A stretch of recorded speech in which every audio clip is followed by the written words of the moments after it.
मेरा माताओं से निवेदन है, तुम्हारा बेटा कहीं पर भी पढ़ाई कर रहा हो, कहीं पर भी विद्या अध्ययन कर रहा हो, कहीं पर भी वो कंपटीशन एग्जाम में बैठ रहा हो, किसी भी जगह पर कंपटीशन एग्जाम में वो बैठे, मेरा माताओं से निवेदन है, श्राद्ध पक्ष में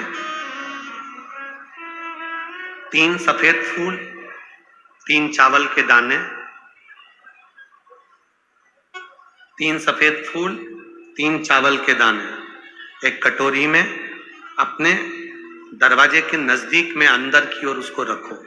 किसी भी दिन जब तुम्हारा मन पड़ जाए, श्राद्ध पक्ष में करने के लायक है। बस तुम्हारा बेटा कंपटीशन एग्जाम में बैठ रहा हो, परीक्षा दे रहा हो, नौकरी के लिए अप्लाई कर रहा हो, या उसको कोई कुछ पाने की ललकता है और वो नहीं कर पा रहा है, या दुकान व्यापार व्यवसाय के लिए कार्य कर रहा है पर उसका नहीं जम पा रहा, कोई लोन लेने के लिए अप्लाई कर रहा है, नहीं जम पा रहा, तो 3 सफेद पुष्प और 3 चावल के दाने। पितरों की तीनों बेटियां मैना, धन्या और कला, नाम बोलिए फिर से, मैना, धन्या और कला, पितरों की 3 बेटियां। इन तीनों बेटियों का नाम लेकर दरवाजे के पास में कटोरी को रखकर जो बेटा जो बेटी जो कंपटीशन एग्जाम में बैठ रहे हैं या कुछ ना कुछ करने की उनकी ललकता है, उस बेटा बेटी का नाम स्मरण गोत्र बोलकर उसी चावल और पुष्प को बाबा देवाधिदेव महादेव के मंदिर में भगवान श्री नंदीश्वर को स्पर्श कराकर शिव जी की अशोक सुंदरी वाली जगह, अशोक सुंदरी की जगह मालूम है ना सबको, अशोक सुंदरी का स्थान, अशोक सुंदरी वाली जगह पर उसको समर्पित कर दो। 3 महीने के अंदर बाबा देवाधिदेव महादेव उसकी नैया पार जरूर करेगा, निश्चित। पर इसके साथ में उसकी मेहनत, उसकी लगन, उसका भरोसा, उसकी दृढ़ता, उसकी पढ़ाई पक्की होना चाहिए, उसका कर्म पक्का होना चाहिए, उसकी मेहनत पक्की होना चाहिए। कितने पुष्प, कितने चावल, नाम बोलिए, जम के बोलो जरा, इधर वाले भी और इधर वाले भी सब बोलो, मैना, धन्या और कला। ये 3 बेटी पितरों की 3 लड़कियां हैं जो पितृलोक में निवास करती हैं। इनके नाम स्मरण कर कर समर्पित करना पड़ा। समय आया, आप लोग भी निवेदन है, प्रयास करना, पहले देख लेना, शायद हमारे हिसाब से तो 13 अक्टूबर को शिवरात्रि होना चाहिए, और भी आपके यहाँ के विद्वज्जन पंडित जन से पूछ लेना, नहीं तो पंचांग में या कैलेंडर में देख लेना कि अक्टूबर की श्राद्ध पक्ष की शिवरात्रि कब की है।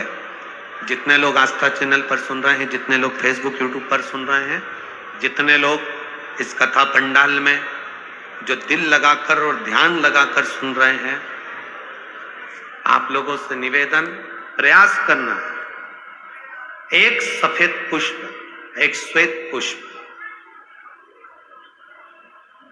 बाबा देवाधिदेव महादेव को 13 अक्टूबर को अगर शिवरात्रि है तो श्राद्ध पक्ष की शिवरात्रि के दिन बाबा देवाधिदेव महादेव को एक सफेद पुष्प समर्पित कर देने पर अपने मन की कामना कर कर बाबा देवाधिदेव महादेव 3 महीने वो कामना पूर्ण करता है। और जिसके यहां पर विद्वज्जन ब्राह्मण जन ने कहा हो कि पितृदोष ज्यादा है, या घर में शुभ कार्य नहीं हो रहा, या तकलीफें ज्यादा हो रही हैं, कोई बड़ी बीमारी ने अगर घेर लिया है, कोई बड़ी तकलीफ सामने आ गई हो,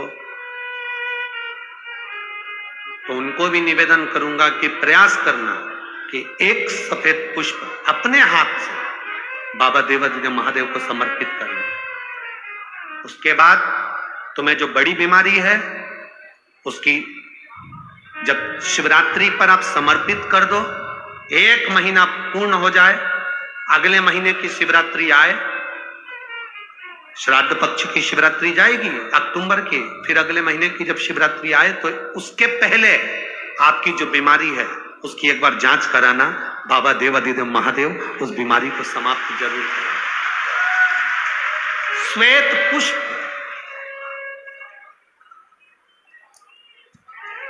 भगवान शंकर का जो श्राद्ध पक्ष का जो शिवरात्रि है उस पर जो श्वेत पुष्प की परिभाषा, उसको हमें जानना।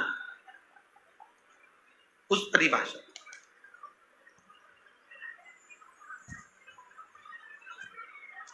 आप लोगों को मालूम होगा कि हनुमान जी पूर्व जन्म में कौन थे?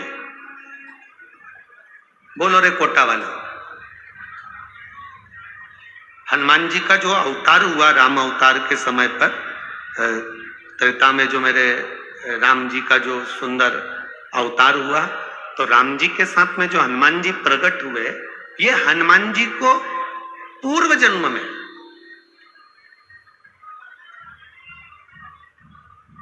पूर्व समय में जो हनुमान जी को ये बानर का रूप मिला है राम अवतार के समय पर, हनुमान जी का जो स्वरूप प्राप्त हुआ, ये हनुमान जी पूर्व समय में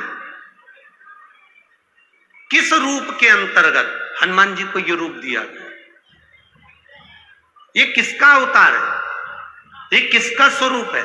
ये किसका अंश अवतार है?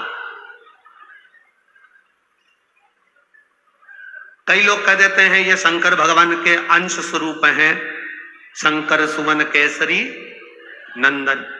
पर शिव महापुराण जिसने दिल से सुनी हो, जिसने पढ़ी हो, जिसने स्मरण किया हो, तो हनुमान जी का जो पूर्व का जो भाव है वो विषकपी अवतार, जो भगवान शंकर और भगवान विष्णु ने एक अवतार लिया था जिसका नाम था विषकपी अवतार।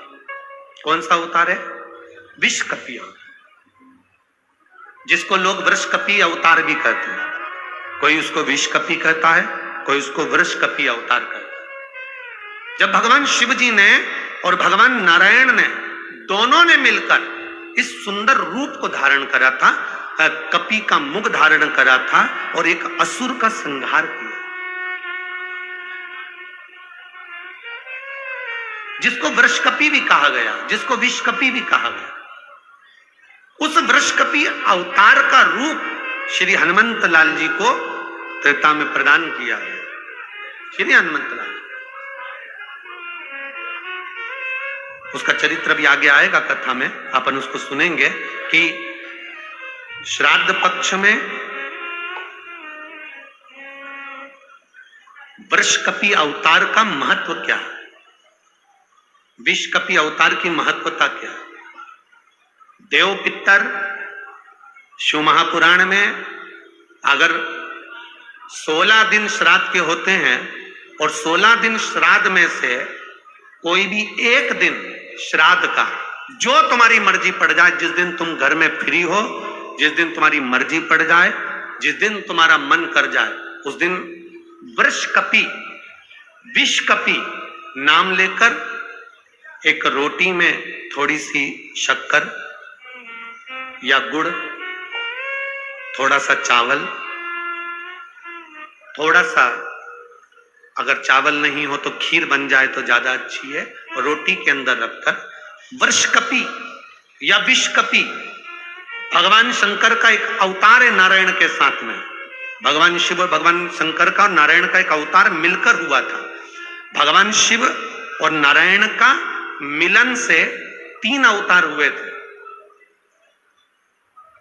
3 अवतार हुए। एक हरिहर अवतार भी भगवान शंकर और नारायण के मिलन से हुआ, एक वृषकपी अवतार भी नारायण और शिव के मिलन से हुआ। तो जो वृषकपी अवतार है भगवान शंकर और एक भगवान नारायण और भगवान शंकर के मिलन से शरंभेश्वर अवतार भगवान शंकर का और नारायण का मिलकर हुआ, शरंभेश्वर। ये 3 अवतार नारायण और शिव जी मिलकर बने हैं। 3 अवतार भगवान शंकर ने नारायण के साथ मिलकर लिया, शरीर एक बनाया, दोनों मिल गए, एक शरीर बनाकर जगत का कल्याण कर।